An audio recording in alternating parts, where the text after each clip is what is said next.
I don't know, but this is a boring conversation. Nope.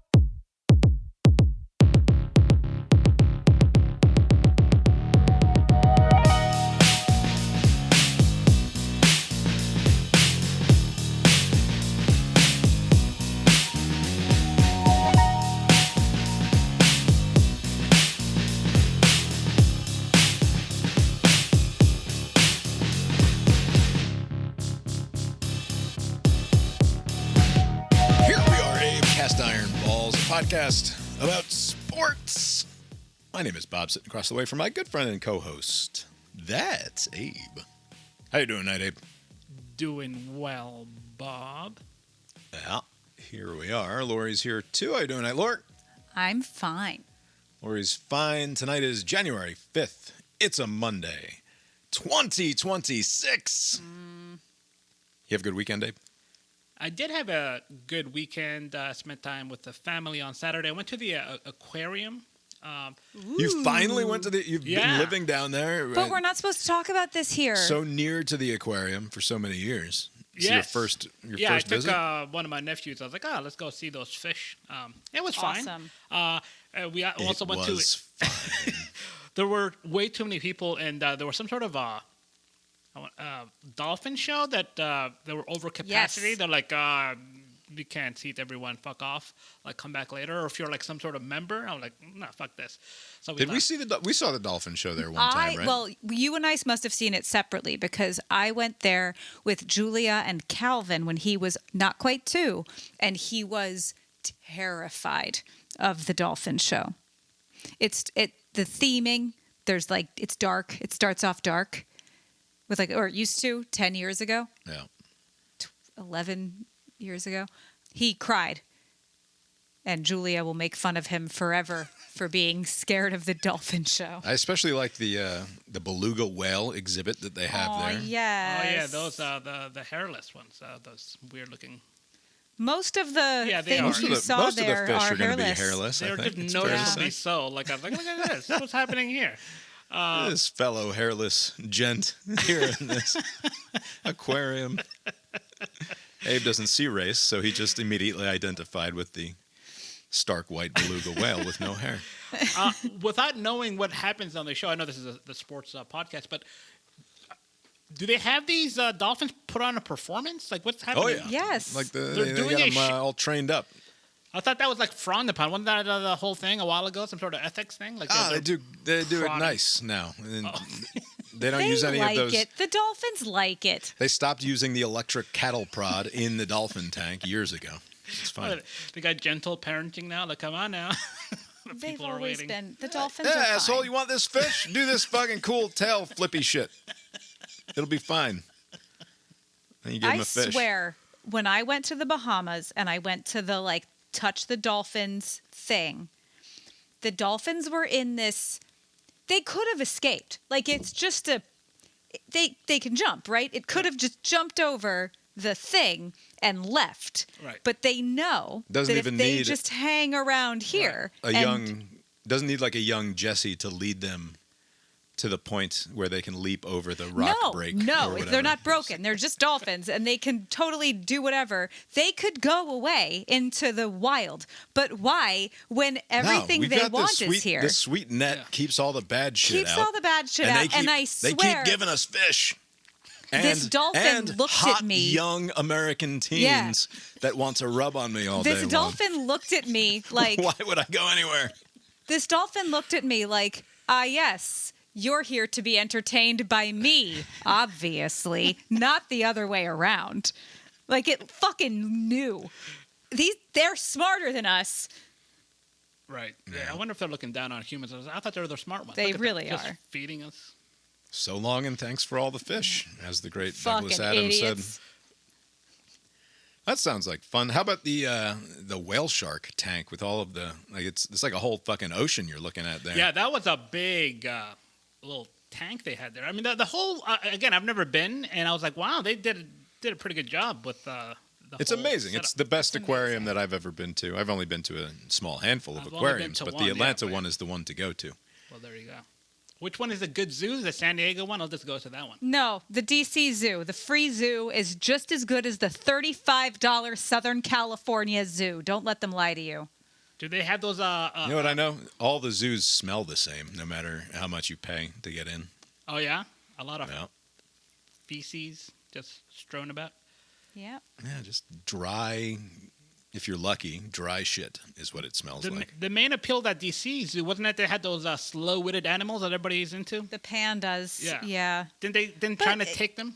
Yeah, but the pandas aren't even the good part. Just go to the DC Zoo. Okay. DC. Can we send a Delta Strike Force team into China to extract our fucking pandas back? This is the sports show. This is the sports show that Can we you're send starting a with. Delta Strike Force team to the NFL draft to keep Zachariah Branch around instead of having him bugger off to the That's NFL? Right. He's already Just declared. pay him more. Yeah. Or not. I don't know. All right, let's talk sports. We can go through the weekend's games beginning, or it was not the weekend. It but was games. When did this happen? This happened New Year's Don't Eve worry. and It was the day? weekend. Friday night and then, or no, Wednesday night Wednesday and night, Thursday. and But then that's not all the day point. Thursday. All right, let's start on Wednesday night with That was fun. Alabama against. Nope. Nope, that's wrong. Ohio State. Ohio State against Miami. Yeah, that was fun. In a game that was fun, but also, like, it didn't really feel like Ohio State was in danger of No. winning that game. Right. No, it didn't. So this is once again. I mean, this is the sample size. We don't have enough to draw any conclusions. But last year, all teams with a bye week lost. This year, all but one lost. Right. And so, like, I wonder if the month-long break coupled with a tune-up game for the other team. Right. So the other team gets to play that first week at home or wherever, or on the road in Miami's case, and they play a team that's lesser, and that kind of serves as a tune-up. They're warmed up and ready to go, and then they go into that following week and they play a team because, like, Miami looked great. I mean, that defense was solid, and the other teams.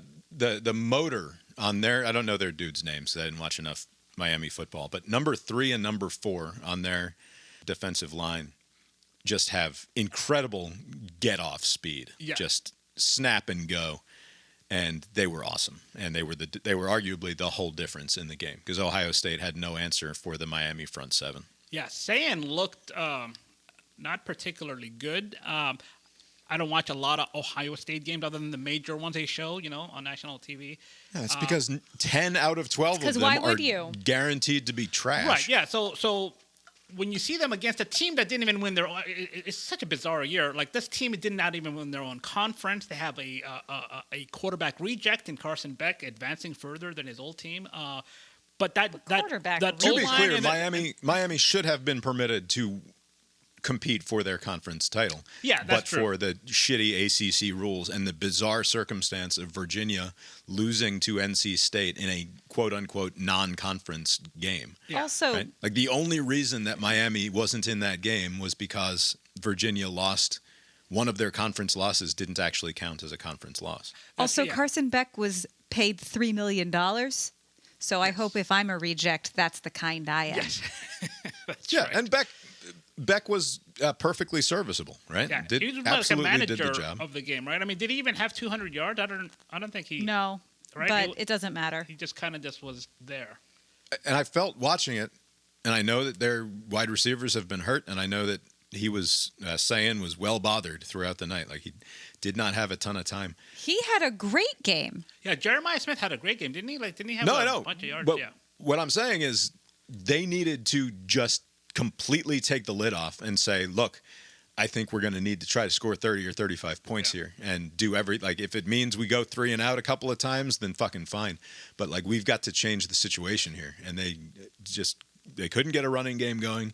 Anytime that Sayan dropped back, it seemed like he was in trouble. Yeah, it was a fun game. And I don't know that it speaks to anything about the bye situation. I think No. 1-7 is not anything. it doesn't do anything for me because I look at the particulars, and last year Arizona State and Boise State were clearly inferior teams. And right? Arizona State almost won. And so those two losses don't mean anything. Georgia losing to Notre Dame. First-time starter quarterback. Right. I don't think that you can say With that that's the because weird Georgia had a bye. terrorism. I mean, an argument might be made that if Grunter Stockman had gotten to play one more game and beat up on who did Notre Dame beat in their play-in game last year? Penn State? Penn State. Like, I don't know. Is that- Maybe if Grunter has an extra 4 quarters going into the Notre Dame game, it helps Georgia. So, but again, I think either way, that's a strange circumstance that shouldn't count for the conversation here. And then this year, Ohio State hasn't proven that they truly belonged as a top 4 team, really, right? They hung with Indiana in a tough game, and Indiana looked awesome, it must be said. Oh, man. Did they ever. And then the rest of these games this weekend, like Georgia was on the verge of winning their game. Yeah. baffling If how that any ended. narrative of too much rest, that was not a team that was sluggish. We'll Right. get there.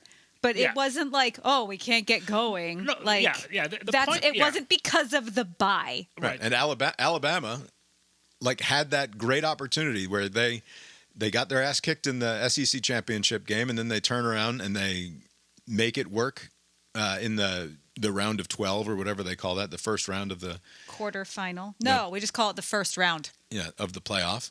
And so like they should be your test case for like go prove it, right? Like you got right using this play-in game. Right. Effectively. And then they go out and completely shit the bed. Right.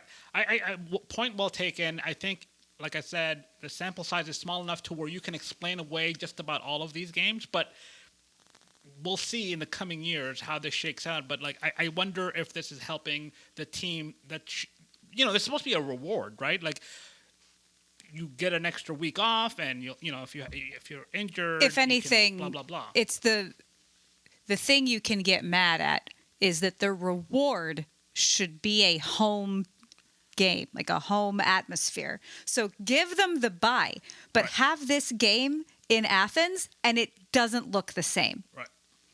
Like that was a home crowd for Ole Miss. I don't know if I would say home, but It it was- certainly leaned Ole Miss. It was close. Yeah.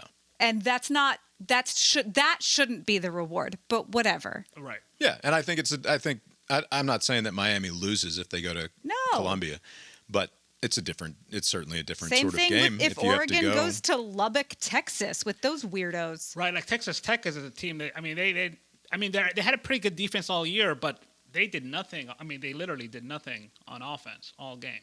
Like, thankfully for the Ole Miss Georgia game, that was like such a great game. Not a good result for Georgia, but like Indiana demolishes Alabama. Oregon shuts out Texas Tech, and then even though it's a 10-point game, that wasn't really an exciting game. Really, No. the Miami Ohio State game.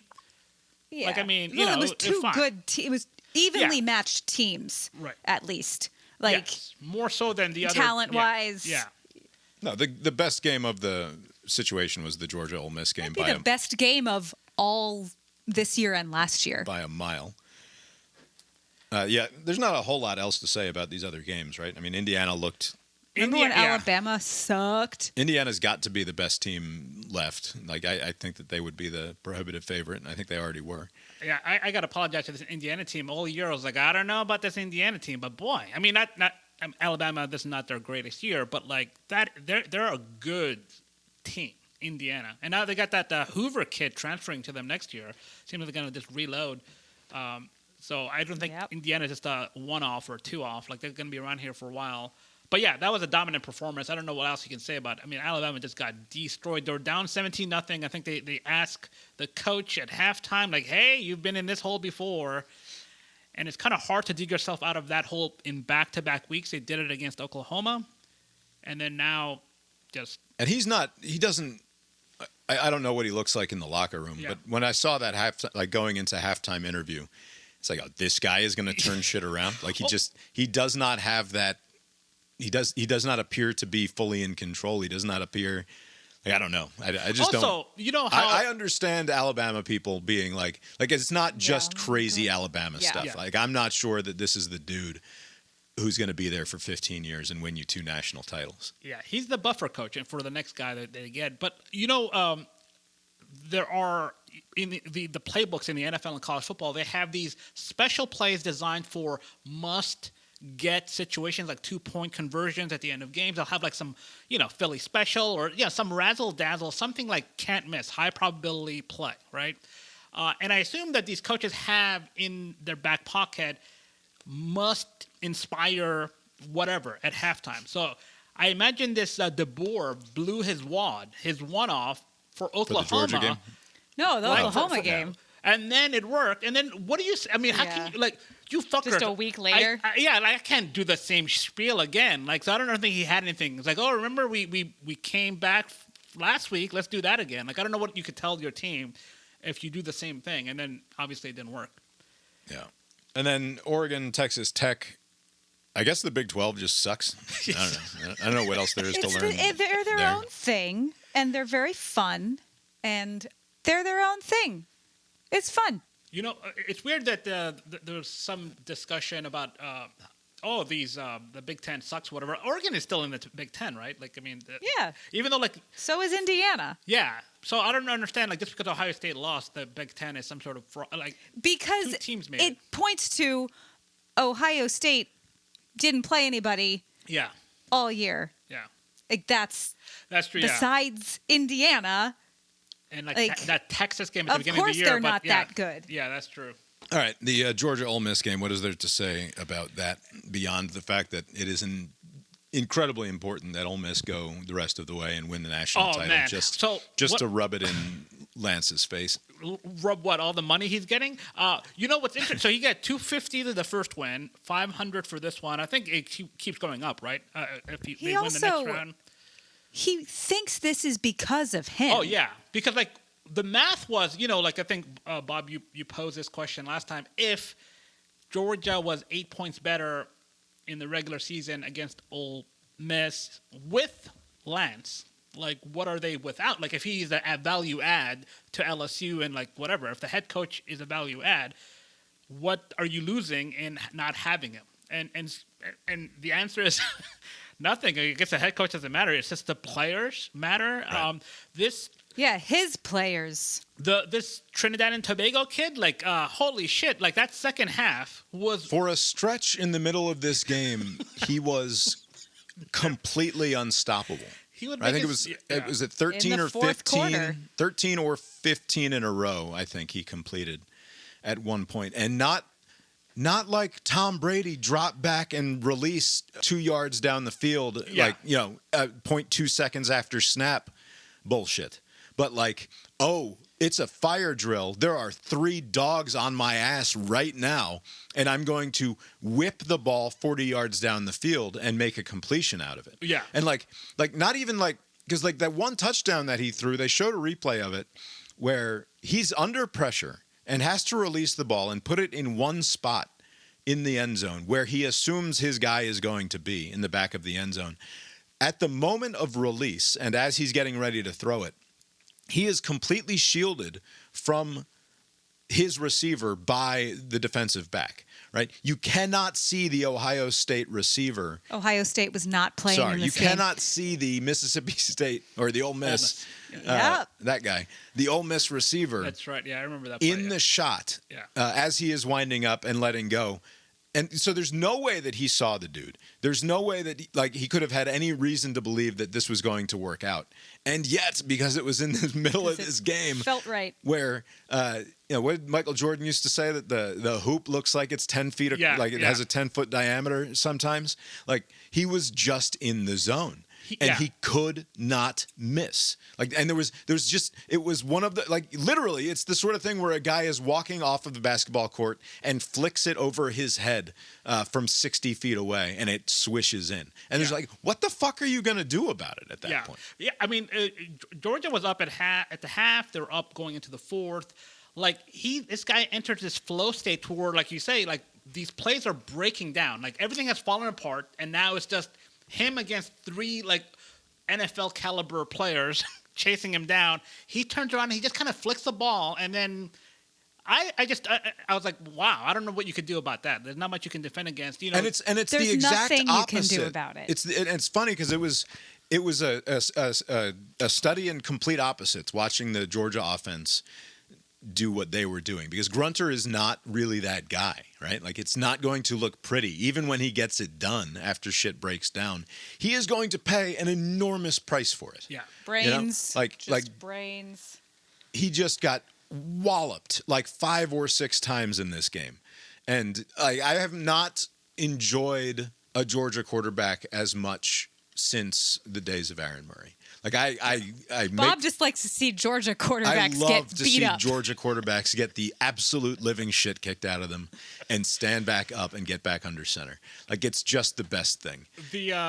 During the broadcast, they were talking about him, and it's like he likes fishing or whatever. He has like no interest other than football. Like, he's got nothing to say. Like, you can't just like small talk him into like, oh, what about this other thing like AI or whatever. No, he like really doesn't want to talk to you. Yeah, he just seems to be very committed to it, and he had a couple of great plays himself, like just kind of making things happen. Yep. I mean, it cost him, he took some hits. Years of his life. Years. Yeah, and he did, like, as much as I loved watching him play football the other day, he did miss a couple of open receivers, which has been sort of his problem. Is it's a combination of not necessarily seeing everything that is available to him in the moment, and then also a deep and abiding conservatism about what he is trying to do in order to avoid making a mistake. Right? Like, if he's going to turn the ball over, it's more likely going to be on a strip sack or because he fumbled the ball or something. He's not going to put the ball in harm's way. And I think when you're trying to, and because he has been, they flashed that stat during the fourth quarter, like coming into that game, what was he, 36 of 40 or something absurd like that in the fourth quarter? Like, he was just fucking spectacular in the fourth quarter this year. And it's not like Georgia was up all year long. It's not like they could play super conservative football. Right. It was that he was finding the open dude, because he's not usually taking a lot of risks. And I think to the detriment of our chances to a little bit on New Year's Day. Sure, like, but he could also have tried to squeeze the ball into Z Branch a couple of more times, and knowing what we see when the ball is thrown in the direction of Zachariah Branch, like, good things are more likely to happen than not. But that was a couple very important defensive backs were not in that game. And that probably made the entire difference. Right. Also, and losing a guy on a targeting call was not good for Georgia. That's true. But okay, so I was to your point about having to mount a comeback. There were like they had the graphic up. There were like 4 games where Georgia had to come from behind, including against like Auburn and Ole Miss and what in Tennessee. What do you guys make of, despite how well the quarterback for Ole Miss played, despite how well Georgia played, does it not come down to that one play? I know I hate doing the one play thing, but like that, go for it on your own 30 on 4th and whatever. Now, it was 4th and manageable. This is, just for context, this is, I believe, a 3-point game at this point. This is a 3-point game, and you go for it, but it's not a clean, like, what was that play? Well, they fucked up. I didn't see any of the post-game stuff about that. I didn't hear made Kirby mistakes. He talk was not about supposed to snap. There was miscommunication. I was positive that was that in the moment that there's no way they intended to snap the ball. Yeah, it was miscommunication. Because it fell apart immediately, right? So, like, again, it was 27-24. Some sort of miscommunication happens. Ole Miss gets in a very good spot, and they score a touchdown immediately. And then Georgia had to score a touchdown, which they did, score a field goal, which they did. Georgia was in it. And then this fucking kid, like, does a 40-yard pass, and they, like, I don't know. Maybe it wouldn't have made a difference had Georgia punted and then, like, Ole Miss scored a touchdown anyways. They would have scored another touchdown. Right? But, like, they were just scoring touchdowns. Yeah, they were just scoring. And 20 points in the fourth quarter, not a usual Georgia kind of game where they just fall apart at the end. But they just did it. Kudos to Ole Miss. I mean, they played great. I mean, it's kind of hard to knock them for their performance. Also, that face mask that they didn't call. Yes. If we had won this game, we would never hear the end because it was that Well, drive I that think kept they also going. they missed a face mask on. but on not Nate an nothing egregious, I know. They missed, we but all it saw was egregious, and it should have been called. But as I recall, they missed one on Yeah. Nate Frazier at another point in the game, and I said when it happened, I said get ready for the Makeup. the painful holding call coming the next Yeah, time but we have a then- positive play on a run, and it inevitably showed Yeah. up on that next drive. I'm Was sure- the painful holding call because that's the only. It's like. Lined up in the neutral zone. Yeah. They only throw it when they've decided that they need to punish a team Yeah. for Yeah. something that they blew earlier. Right. That's all holding exists for Yeah. anymore because they just don't call it. Dudes are getting tackled all the fucking time. And I know it's just fucking modern football, so what am I complaining about? But like when you have an advantage on the front seven there on your defensive from the defensive side of the ball, and you don't get a single one of those fucking calls all day long. And then you see them finally call one just because it's just a ticky-tack makeup thing.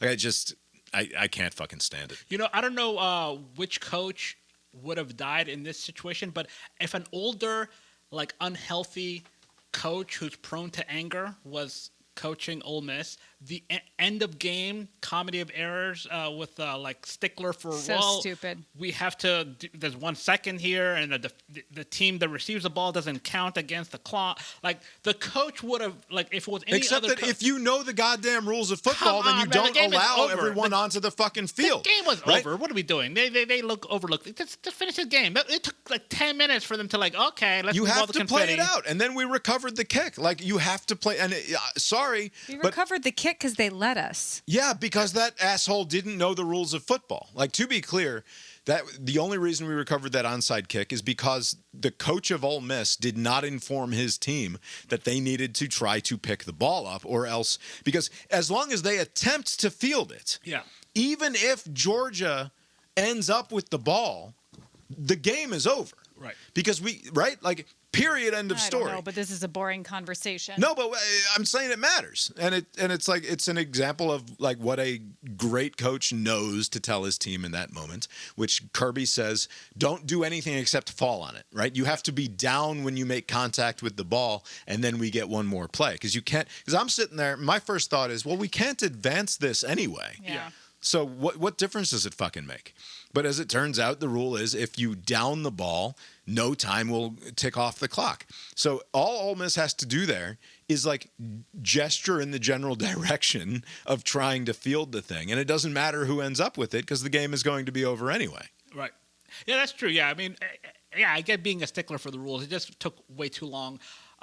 Disappointing It's loss. not a stick. It is a stick. I don't Come see it on. as I don't see it as overly pedantic What to were you play all saying 60 earlier minutes of the about, fucking they football could call game. a hold every 2 seconds? Listen to me. The Right. score was not. It was not a 2 or 3 score game at that point. It was a 1 score What game, if- and there's 1 second left on the clock. Play it out. You're worried about the face mask, the face mask no call. What if, by some miracle, the Georgia just throw the ball backwards until you find the lane scheme worked? Like it would have just been pandemonium. Like just it would have I been just know.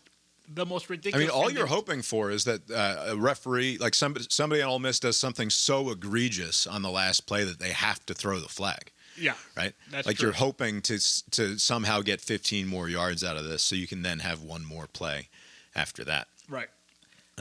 But you know, I mean, it was such a painful fucking game. Like I really wanted to win, and because especially after the results had gone the way they had Yes. gone up to that point, it's like, man, Georgia really can win this thing this year. It's not like maybe Indiana is the Death Star, and whoever runs into them is going to kick their ass no matter what. I guess we'll see how that turns out. But like with Ohio State out, like it's like, man, yeah. things are setting up here. But yeah, and it would have been a fun like Miami Georgia matchup. But it's fine. You know, you can't win every year. I will say though, you know, there's all this discussion about like the conference titles don't mean much anymore. At least if you win that, you have something to show for the year. Like this was a successful year for Georgia. The other team that did not win a conference title will have nothing to show for it, and only one team, Indiana, likely, but like who knows, will have a national title. But like failing a national title, at least you want to commemorate a good year. Yeah, and if you're a fourth-year senior for Georgia, you didn't win a national title, but you did win 2 SEC titles, Yeah. right? That's Yeah. not nothing. Yeah, Yeah. that's not nothing. Yeah. Tell the us back in October. I know it's fine. I will take it. However, you only get so many chances. But that's the thing. And this is not, like I said to Calvin, watching these games in 2020 and 2021, like that was a Georgia team that was just miles better than almost everyone else that they went up against, right? And you're not going to see that, where you cannot assume that Georgia is going to be one of the two best teams in the country. I'm and not that the gap, assuming I know, they're going to be one of the. I don't think we're one of the two best teams in the country now. Right, but the point is that in this era where you sort of, it's much more of a roll of the dice when you get into the tournament at the end of the year than it was when we won our first two titles, or Kirby's first two titles. Like, it feels like this was an opportunity to get another one, and like you really cement yourself as the, like, I know it doesn't fucking matter, but like Kirby then becomes a guy not just who built a Death Star in Georgia over the course of the first decade of his situation, and was sort of the last of the version of the college football team that just dominates everyone, right? Like the Nick Saban version of the great football team, but can also do it here and do it now under a slightly different model, and still sort of doing it the Georgia way, right? Which is not going and getting 30 dudes out of the transfer portal every single season. But it's showing that he can do that. Right. It just didn't happen this year. I know, but like when you're in the tournament with a chance to roll the dice, you want the dice to come up your way. That's all I'm saying. Right. Yeah, I know. I'm glad that we're not going to lose to Indiana. I'm also glad we don't have to be the ones that beat Indiana and have everybody hate us. Like, oh, fuck that. Blech. It's so much more impressive to always be in the conversation than to these days. You know, it used to be frustrating. Then we won 2 in a row. So whatever. But like, it's just so much cooler if he can constantly be in the playoff. Bob, do you find the talk about it? This like the greatest story ever for Indiana, like off-putting, like the whole, because it's gonna build the rest of the way. Just what a great story! This Indiana team, that basketball program turned into a juggernaut. I don't know about football. this quarterback. He's such a deeply unlikable person, this Fernando Mendoza. Deep, really? Oh God. He means well, doesn't he? Like, did he have a little? What is it about him that bothered you? Just his whole demeanor. The religion thing, the face. Dude, that's that like he has. everybody. Every post, like I haven't seen one like atheist in these games. It's always like, oh, the Lord did this and that and the other thing. So, as I've said recently, Grunter and Georgia writ large, we don't do that. Kirby doesn't do it. Hey, if it gets us wins. Someone, it might have been Abby. It's like someone's. I didn't know you could have ChatGPT write your post game interviews.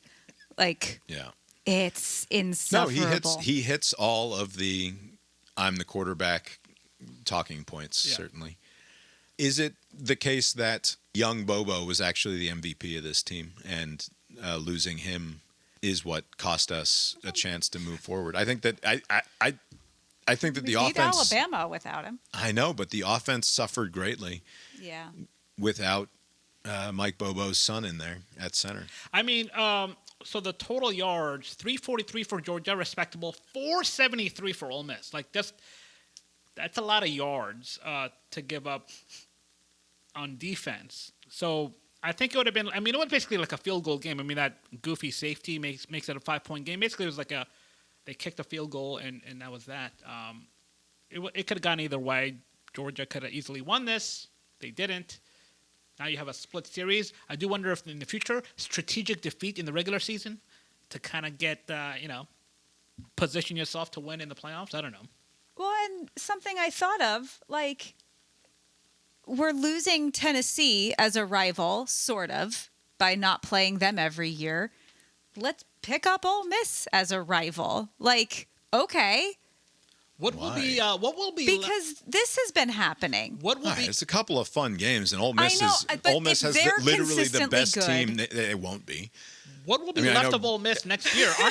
Isn't there like a mass like migration to Baton Rouge? We don't know yet. Like, I mean, aren't they shedding some coaches between games? Like, Yeah, I think they're losing more coaches. Their offensive did staff. did they lose the special team? Maybe that's what went wrong. You know, they didn't have their special teams guy because Golding is like a defensive guy, right? Like in the offensive coordinator, they usually aren't telling the. I mean, to be fair, they also don't win this game without that fucking kicker of theirs. Oh that kid was incredible, amazing. Anyway, fun season. Well, so there are games on Thursday and Friday. I completely underestimated how Golding was going to be able to turn this team against Lance, and I think that it's the only explanation. Like I really think that he motivated them. Like the fact that he got rid of the basketball hoop speaks directly to like, look, Lance was a fucking dummy.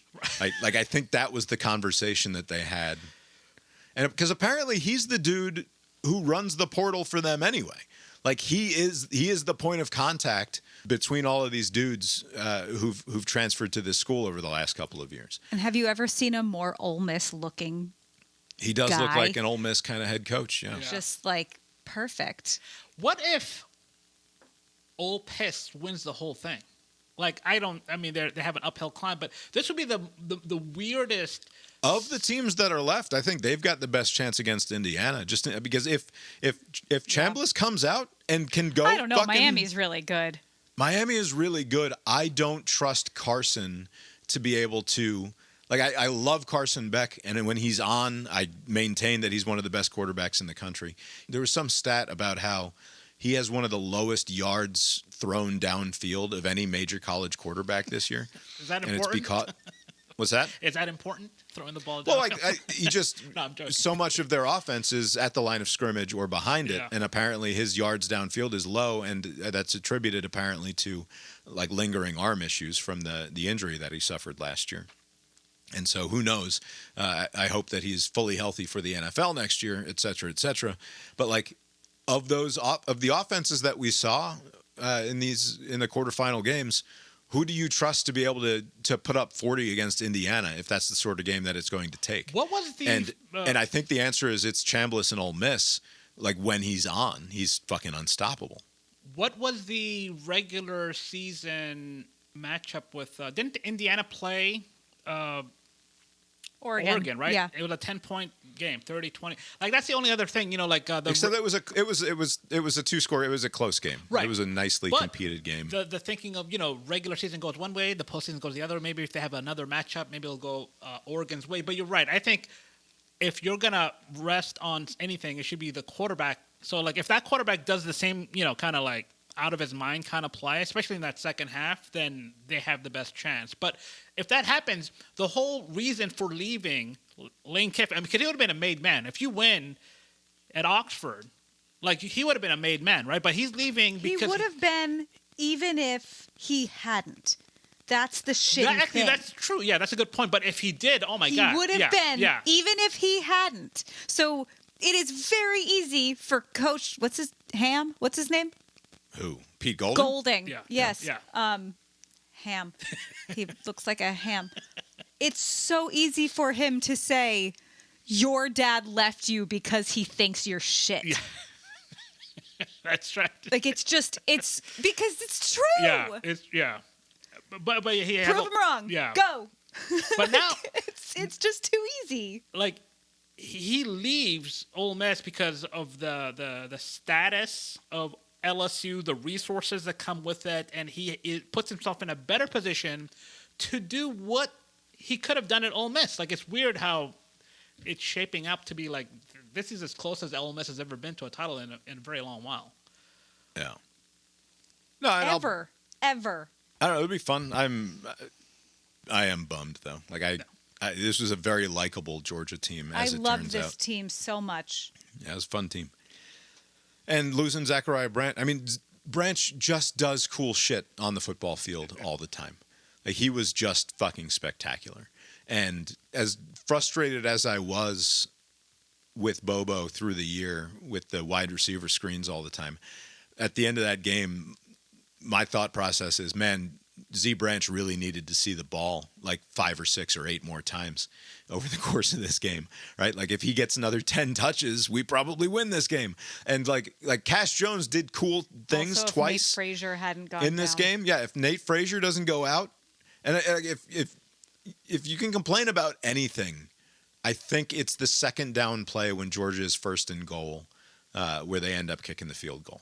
Right, Yeah. like because we come marching down the field With that cool fake punt, which was cool. yeah, Oh, and yeah, you that get was there cool, yeah. and they just run a stupid like inside draw, I think, with a running back who is everyone besides Nate Frazier was not good, right? Frazier was the only one, and he kept breaking off these 10 and 11 and 12-yard runs, and then he gets hurt, and we did not really run the ball very effectively after that point, and.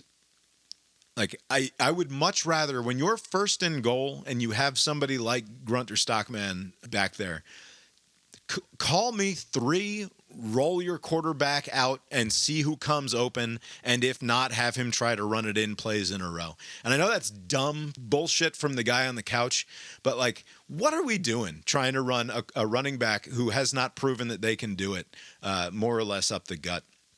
At the end of this game, like get Grunter out moving. He's made shit happen when he's been harried and hurried throughout this game. Get him out of the pocket, get him moving, and see if something doesn't open up for him. Because he was really good like 3 or 4 times with the pump fake and then the tuck and like the double tuck, and then I'm gonna fucking throw it over your head because you've committed to me, right? Like. Just let him try to create something down there when it's only like 5 or 6 yards to go before the end zone. And instead, it just looked putrid, and we have to kick the fucking field goal.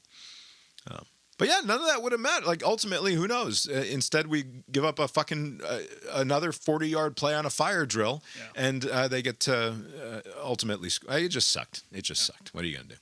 What are you going to do? You're going to watch football on Thursday night. That's right. Thursday night and Friday night, we've got the semifinals. Ole Miss, the 3.5-point underdog against Miami. Let's move into the CIB 2025 Pick'em game.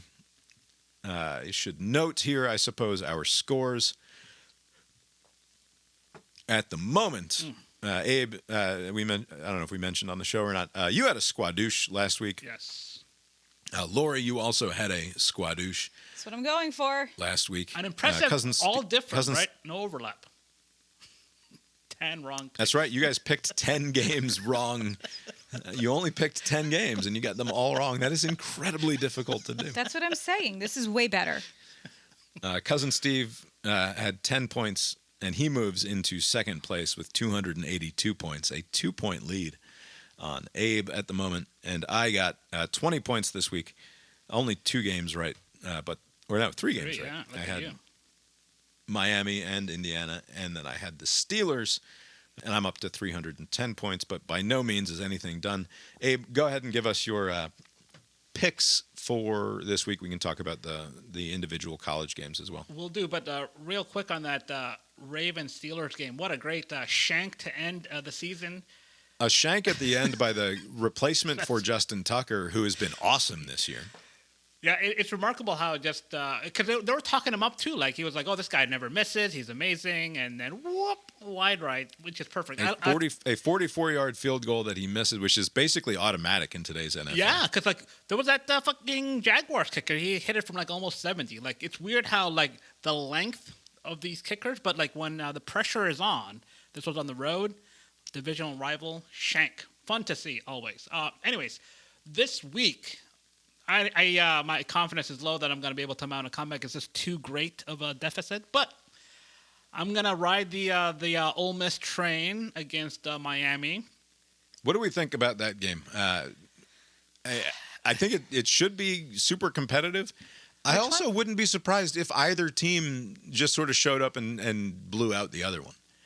I think Miami's front seven is really, really good, right. and if the number 3 and number 4, whatever their last names are, I don't know, have that motor that they had in that last game, Chambliss could be in trouble. I'm not sure if it matters because apparently he can run around like crazy and just make shit happen anyway. But like I wouldn't be shocked. It wouldn't be shocked if Miami shuts down the Ole Miss offense and does enough on. What's the thing? What's the? It's a 3.5 point line. Yeah, it'll be fun. Yeah, with Miami being favorite. It'll be fun, and I won't be stressed out. Yeah, I know. It'll just be all fun going forward. Yeah, I think it could really go either way. But I'll try to get to 10 points. Not that it matters because you also have them. Indiana, I'm gonna just ride them until they lose. Also, like why do I always forget what you call Dan Lanning? Some trash middle the trailer park. Old timey bank robber. Lori calls him an old timey bank robber. I call him Trailer park slut. a trailer park slut. 'Cause Yes. that's what Old he looks timey like. bank robber, though. When he's wet, he looks extra like a trailer park slut. When he's up to shit, though. When he's like, I'm just punting. Punting. Give me That's all. Trailer park. Just doing a punt. Landing. Just a regular 4th down punt. He does something like when he thinks he's being hard, he like he does the underbite thing, like he kind of sticks his teeth out on the bottom, and he just looks like a trailer park slut. I don't know. There's no getting around it. All right, I got that. I'm not going to be sad if any of these teams win. I'm just going to be happy. I think I will be rooting for Oregon because if Oregon wins this game and wins a national title, Dan Lanning might be the single. I mean, I guess it's hard to argue with Curt Cignetti, but Lanning will be like one of the greatest, never been a head coach before hires of all time, right? Curt Cignetti's been a head coach forever. This is what I'm saying. Yeah. I'm amending because I was going to say it might be one of the best coaching hires ever, but like, and you can't. It's hard to say that considering he's going up against Curt Cignetti, who's taken Indiana of all the fucking teams and turned them into a perennial contender. I know. Yeah, Kirby is up there in that same conversation. Dan Lanning was not like for 5 years. People knew Kirby Smart was going to be a great head coach somewhere, right? Like it was the people at Alabama were talking about like maybe not that they want Saban to go anywhere, but maybe the guy, if we can keep him around, maybe it is Kirby in the long run. And it wasn't because he was going to come to Georgia and do it for us, which is great. But like Dan Lanning, it's not like he had a decade of coaching experience, right? I mean, he's super young, and it just proves like similar to like the quarterbacks that you have to take in the first and second round in the NFL. It's like eventually one of them's going to hit. And when like why go get a retread who's coming off of their rookie contract and like or re-sign Daniel Jones to another 3 or 4 year deal when you can just go and draft somebody in the late first round. Some trailer park slut. And see how it works. And similarly, like find the coordinator who's done a good job for his team and who can recruit and bring him on. And Dan Lanning has just been awesome at Oregon. Yeah. And I will be rooting for Oregon, I think. Yeah, a remarkable program. Because what was it? Cristobal, the Miami coach, was the Oregon coach before him. Interestingly, I think all of the head coaches going into this round are at one point played for or coached for Saban. They were under Saban's coaching tree technically. So I wonder what the resume is going to look like when it's all said and done. I mean, it's gonna be like the greatest coaching tree ever, like in college football. All of these guys that came under him. That's the point. Yeah, he changed the sport. He changed everything. All right, so the other three, real quick, the Panthers. I expect them to cover 10.5 points is a lot in the NFL. A 10.5 point game in the playoffs. What? I can't. I mean, I didn't do any research here. Yeah. But like, I can't remember off the top of my head a game where you're going to have on the road. You're a double-digit home underdog in the NFL playoffs. I don't think that's ever happened before. I'm sure. I have a question about the NFL. Yeah. Everybody gets mad when these college players don't play the bowl game.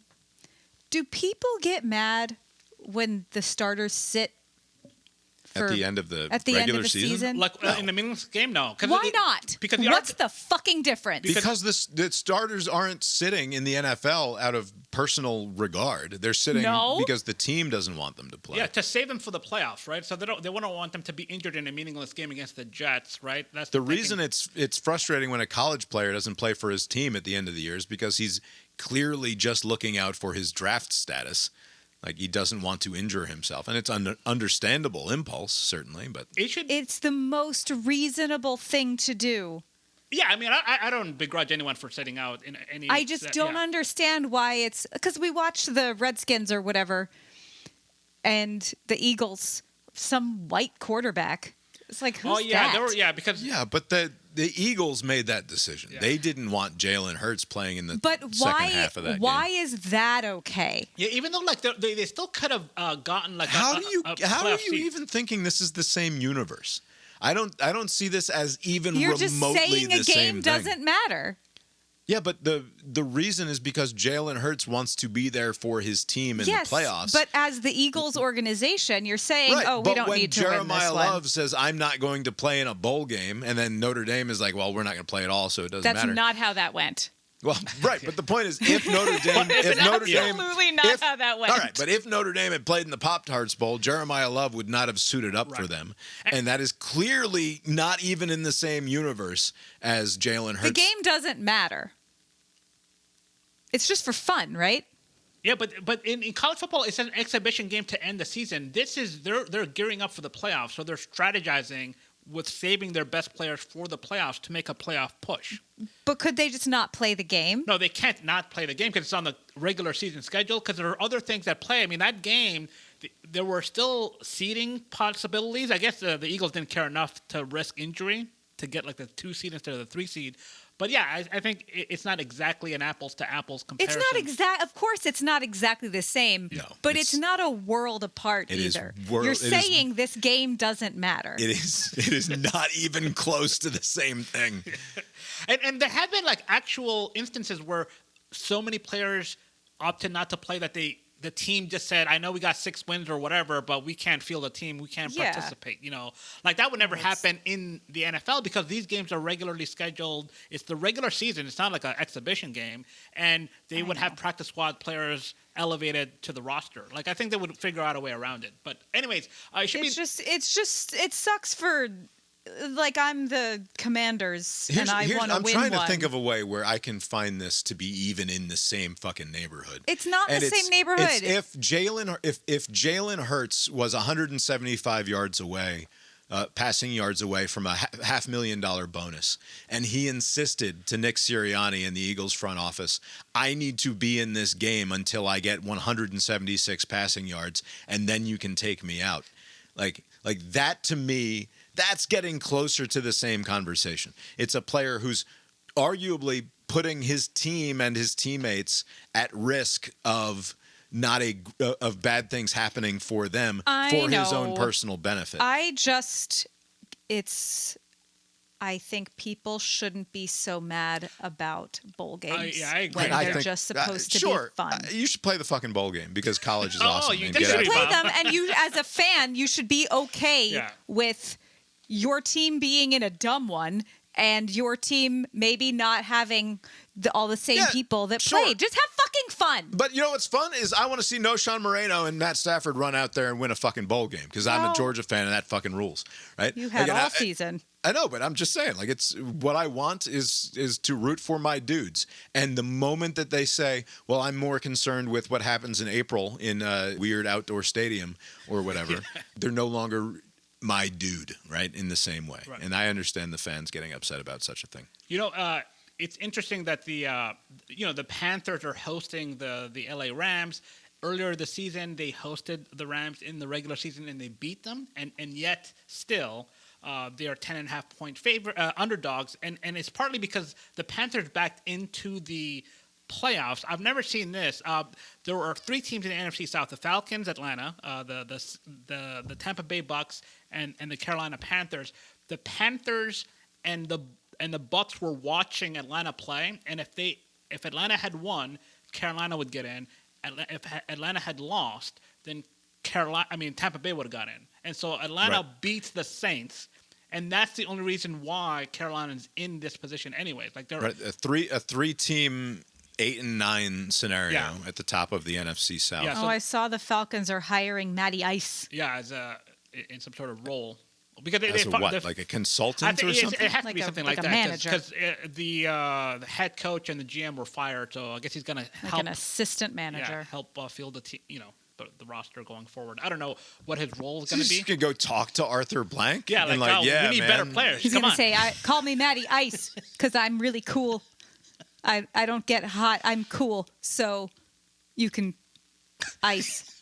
You can call me Arthur Blank needs Matthew Ice. a no man, and I don't think Matty Ice is a no man. Oh, well, we'll see. What if he changes his ways? Anyways, real quick, Bills over the Jags. This is not me hating a AFC South rival. I think the Bills, without this, I mean, if Josh Allen can win it this year, I mean, you have no Patrick Mahomes, you have no Lamar Jackson, you have a pretty wide open situation for him to win it. The Bills, this is their year. I'm going to assume they're going to win at least this one game. And then finally, you got the Chargers over the Patties. There you go. Those are your 5 games. I will take, I think we already sort of explained this. Or Lori, are you going to pick games here? Nope. We'll get Lori's games recorded before the games take place. You won't. We got Ole Miss. I'm going to take Ole Miss as the as the underdog against Miami. I will take Indiana minus 4 points, even though I am rooting for Oregon. I was going to take the Panthers outright over the Rams. Oh, double. Just to be obnoxious and try to get the 20-point win here towards the end of this competition. I decided to stay away because I don't want that to happen. I'd much rather see the Rams advance. The Rams were great for a large stretch of this season earlier in the year, and then have sort of fallen off. I think Stafford is still due for an MVP for the regular season. It's been a down year in the NFL overall as far as play. But I mean, he was in line for it, and then had a couple of but there's no one else. I guess I could give it to. They score so many fucking points. That offense just puts points up all the fucking time, and it's basically the defense just can't get it done. It's either him or Drake May, the kid that plays for the Patriots. But yeah, that's all I got. I will, however, take the Packers as the road underdog against the Bears. This is a divisional rivalry. Yeah, 2 teams that right. Absolutely despise each other. They played twice already this season, obviously, and they split those games, both one-possession games. Packers won at home, Bears won at home. I mean, I don't know. Give me the Packers. I prefer. I don't really like Jordan Love very much. Oh yeah, but what did he do to you? I don't like Caleb Williams even more. So give me the Pack. Plus, Calvin will be rooting hard for the Packers. Calvin's been a Packers fan his whole life. Nope. I think it's because they were just on TV all the fucking time when he was a baby and when he was a little toddler. When he was a baby. Wow. Yeah. And they have the G, different colors. They have the G, but I don't think he put that together. Okay. He's not like, a G, like Georgia. He's just, go Packers. Yeah. Like, all right, bud, if you say so. At least he's not a Cowboys fan. I'm on the other side of the Bills-Jaguars game from you, Abe. I will take the Jags as home underdogs to win outright. I don't know why, except that it is the same thinking that you have. Like, if not this year for what's his name, Sunshine, Trevor Lawrence, Josh Allen, and the Bills, then when? Yeah. And I'm going to assume it's just not this year, and the when is never because. that's the James Cook won the thing. Yeah, James Cook is awesome. And, What Go a Dogs. great running back. Josh Allen, I love the guy as a quarterback. He's very fun to watch. He will fuck up though, yes, right? right? Like in sort of spectacular fashion from time to time. He will really blow it. We got to move along because you're going to talk about Venezuela for 3 hours. Yeah. All right, and then give me the 49ers as road underdogs against the Eagles. That's probably foolish. The Eagles are probably going to be just fine and make it through the NFC this year.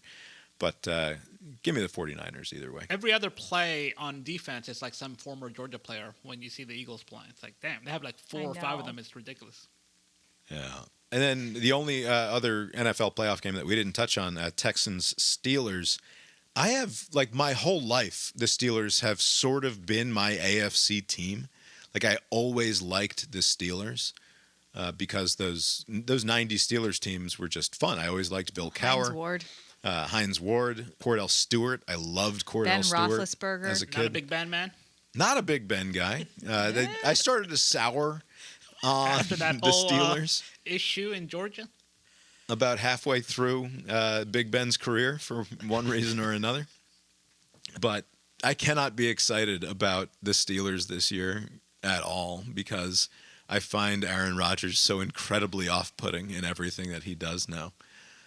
And I think it's great that Mike Tomlin who, like multiple former Steelers stars, were calling for Mike Tomlin's career to be over in Pittsburgh. It's remarkable that he was like, he wasn't on the hot seat ever, but like just there was a lot of like talk, at least from the Pittsburgh Steelers side of things. Like these fans were like, all he does is like barely get over 500 because he has this impressive record of never being under 500. I don't think he's been under 500 once in his entire career, head coaching career. Right. But they're like, oh, who cares? You're just gonna lose in that wild card weekend immediately. Like, and so like if it happens again against like the Texans, like on primetime TV, it's going to look like, oh, all he can do is just be good enough to win the division, but not good enough to do anything else. All right, so going into the NFL playoffs, Abe, you called for the Atlanta Falcons to win the Super Bowl at the start of this year. They end up going 8-9, and I think because of those sorts of expectations, every word got out that they were Super Bowl favorites, and so Arthur Blank had no choice but to clean house there at the front office. We run in similar circles, Bob. So like he couldn't stand to face me. They live in the same place. Like, Yeah, you shop at the same Murder Kroger. right. They're basically friends. Both. Just like Steve Kerr and the Counting Crows guy. Both AMC A-listers, That's right. no doubt. Who you got here in the NFL tournament here? Whoever I pick, I'm going to go with the Seahawks. I have I'm assuming the Seahawks will come out of the West. I mean the NFC rather. The Seahawks, led by one of the derpiest The quarterbacks Darnold, in recent Sam memory. Darnold. Sam Darnold. That would be interesting. I think I'm rooting out of all of these teams. I'm probably rooting for the Rams, I guess. The Rams, Let yeah, Matt that would be Stafford good. get Yeah, another one? That would be fun. Or he could get hurt. Let Stetson get everybody Oh, get hurt. man. Let Stetson Bennett get one. I didn't think about that possibility. Yeah, that would be great if Stetson came I off think the about it bench every in the day. playoffs. Just chuck it up to that Puka Nakua kid. He catches anything you throw in his general direction. Just Stetson Bennett can throw it. What's the least appealing Super Bowl matchup that is possible here? Either the Texans or the Anything Jaguars from involving the Texans. AFC, and then like it doesn't matter who comes out. It just Like Texans, Panthers? Yes. Oh my god! I think the commissioner Goodell would just cancel the Super Bowl. Like fuck it. No, because we'll still watch it. You know, that's the thing with this. He would have to do what the ACC was too cowardly to do and step in and say, look, No. we can't have this. It'd be the weirdest ref like conference championship ever. Just any hold you can find against the Texans, just call it. No. All right, you've been listening to Cast Iron Balls, a podcast about sports with Bob and Abe. Lori's here too. You can find the show on Substack, brainiron.substack.com for more from us. The opening and closing themes of the show are composed by Mark Gillig, tetramermusic.com, Tetramer music.com. Abe, did anything else in the world of sport catch your eye this week? Yes, a quick twofer. Usually I just say one thing, but I just found these two stories interesting. One, on the college football front, as of the 2nd of January, as of Friday, there were 4,500 Division I football players that entered the transfer portal. Wow. Crazy. 4,500. How is that possible? How many? What is the They percentage said this there? represents roughly 1/3 of all do you Division I mean? players. Yeah. Wow. So I don't know how that process works. Like, is there like some database somewhere that has this? Like, I don't know if it's publicly available, but that's ridiculous. It's called 4,500. the transfer portal. Right, but is it like is there like transferportal.org? I can go there right now and see like what's going on, like how. Yes, go there right now. But I just find that baffling. So every year you have to like meet your like who the fuck is on my team this year? You know, like at least with Georgia, there's some Wait. consistency, but like with teams like Indiana, every year will just be like a whole new batch of people. Yeah. Even if it is 1/3 of players, that's 2/3 that are not. Yes, and it's Like yeah. it's still mostly not. Right, but it's gonna shift in if the teams Okay, that but it's mostly not. But what percentage? So if it's what percentage of those are starters? yeah, that's right? true. Like, Yeah, and it's a higher. It my guess depends is on it's where you're looking. right. But my guess is that if a third of players move around, they will become starters where they are going more likely than not. Or they're starters now at more than one in JMU, three. and they're transferring to Arizona. Yeah, but they're not transferring out of JMU to Arizona to not start. At least that's their plan. Yeah, maybe. I think the more like and I'm sure coaches are promising things that they can't, I'm sure they're giving promises to multiple players. Yeah, what the hell do you tell juniors and seniors in high school these days? You can't promise. I mean, you couldn't. You were bullshitting them to begin with, right? Like 5 years ago. Yeah. So you're bullshitting them now. But I don't know. Hey, here's $10,000. That's what you tell them. And I'm sure there's more than it's not a. There can't be they can't all find the landing spot. There's got to be some sort of purgatory situation to where you enter the portal and then you're stuck there. The interesting thing is the ones who are transferring, like the second and third time. Yeah.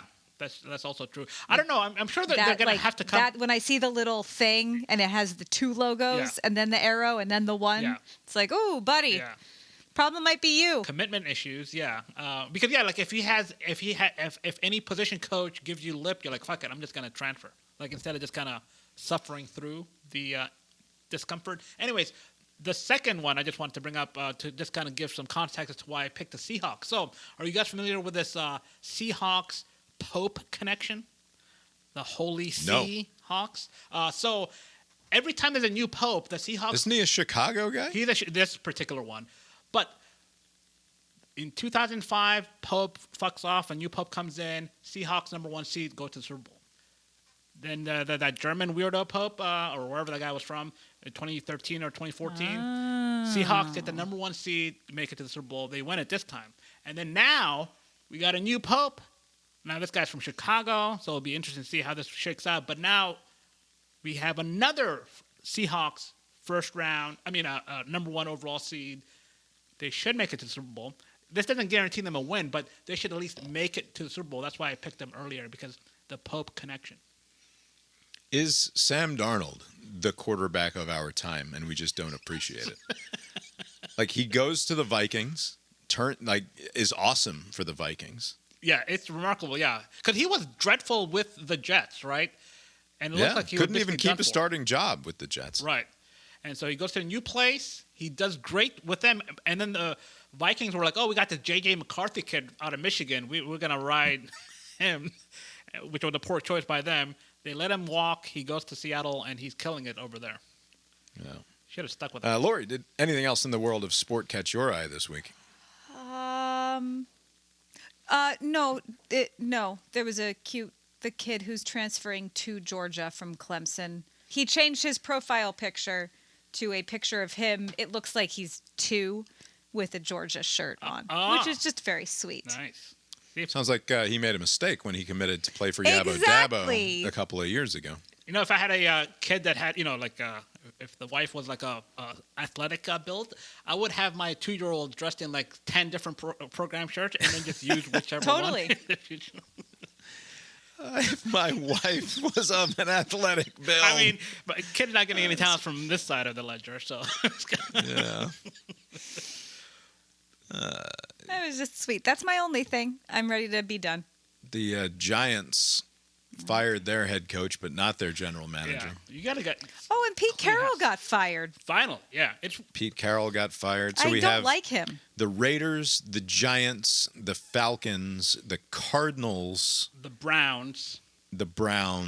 I'm sure that by the way, the Jets. The Browns coached 6 seasons. He was there. Yeah, he went much longer than I would have guessed. 6 seasons are probably like, what's the over/under on quarterbacks he had to endure? Like 10, 12? Like at least, yeah. It's way more. Like, it's remarkable how many. I think that's why he was given so many years. Because like, oh, I know, and they got that Deshaun Watson contract that they're still kind of working through. What's the best job of the NFL jobs that are available? And I think it's obviously the Falcons. Yeah, if only because the Giants, like, you still have the same dipshit GM who has been a total nothing for the last but you 5 get to or live 6 in New years York. or whatever it is. Yeah, I do wonder. Like, I don't know, and to me, like, I'm a Giants fan. I'd rather go coach Michael Penix than Jackson Dart. I think probably. You don't think they if they get I mean, I know the Raiders are a crummy organization overall. They haven't won in many years. But you have Bowers, great tight end. Raiders get that would be fun. Mendoza kid. I'm sure he'll do great. No. No. And they'll turn things around. Send Mendoza to Sin City. Yes. No. It's perfect. It would be perfect. I agree with Abe. I would only sign a contract to coach the Raiders if they promised I wouldn't ever have to speak to Fernando Mendoza. Not only do you have to I speak wish to him well. Mendoza, you also I do not want to speak to him. also got to talk to Tom Brady, who's like a part owner. That's fine. Everybody else is fine. The Giants have been such a nothing organization since the it's second crazy, Eli Super yeah. Bowl, basically. Like it's And for many years, it was like a well-run kind of organization. Even if they didn't win a Super Bowl, they were like a well thought of organization. They haven't won in a while. They're almost becoming jet-like. yeah. I don't know. I'm bummed that Tomlin didn't get the axe so that he could come coach the Giants. I don't know who the fuck you get if you're the Giants now. I mean, the answer is to go young, right? I mean, like this Pete Carroll experiment failed. The Belichick one, they're just trying to save face. It failed, but they are keeping him on for one more year. Meanwhile, these younger coaches, the Jaguars coach, a weird-looking guy, he's the head coach. He's doing well. The young guy with the Go get Dan Lanning, Texans. Giants. Dan that's Lanning that's is what I not want. leaving. Yeah, I don't know. Go get Dan Lanning of Oregon. Now, of course, he'd have to take a pay cut in all likelihood. Just get some, All right. some young hotshot. Like the Ben Johnson, the guy for the Bears. He was the coordinator for.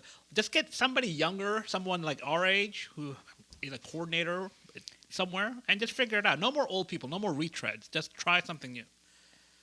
No more old people. You heard it here first. Hey, but you got anything else for us tonight? Nope. Well, I guess that's all we've got for you tonight, then, and we will talk to you next time. Later.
The proceeding was created with 100% human content.